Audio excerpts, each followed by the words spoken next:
Big crowds, long waits, but tonight some Jackson County homeowners say the fight against skyrocketing property assessments was worth it.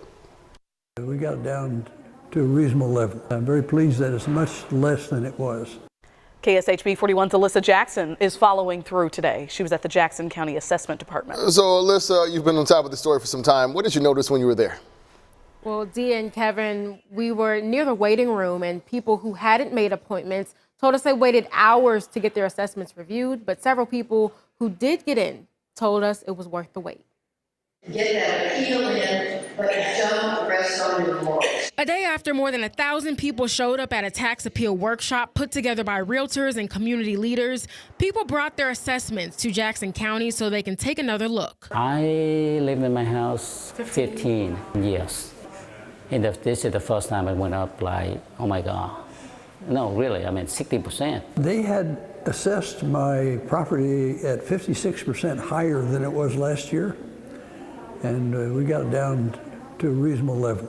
What's reasonable for you, if you don't mind sharing? Well, it's up a little bit from last year. It went from $235,000 to $275,000 instead of $365,000. That's a win for Milo Farnham, but a room full of people were waiting for the same outcome. I don't know what to expect. He spent most of his day here, along with people who walked in trying to get this taken care of. I should not, because it costs some time. I mean, I know you try your best, but it could be better. Well, it was a very long wait. I came in at 9:30, I think it was, and now it's 4:30 or something like that. This is an issue KSHB 41 covered extensively in 2019, and many of the same issues are coming up. People fear as values skyrocket, so will their taxes, though that is not always the case. This year, Missouri lawmakers passed a bill to allow property taxes to be frozen by counties and cities for property owners 65 and older. But Governor Parson has yet to sign the legislation. I'm 91, I would fit that character.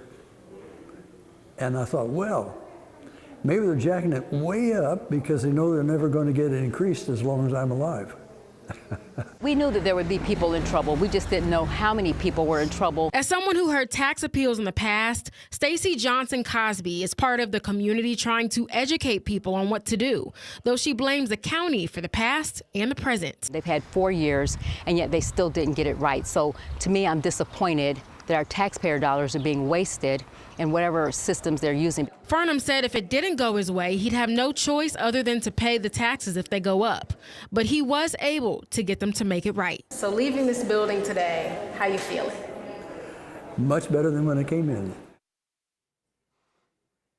Some good news for some people today. And if you and the assessment department reach an agreement on the value of your property, that's it. The process is over, but if you still want to appeal the assessment, you'll have a hearing with the Board of Equalization. There will be another workshop in person with realtors and community leaders tomorrow and next week. They're emphasizing for people to try to join virtually. So we'll have all this information on our website, kshb.com. In the newsroom, Alyssa Jackson, KSHB 41 News. No doubt several homeowners will be busy. Alyssa, thank you. And if you want to go to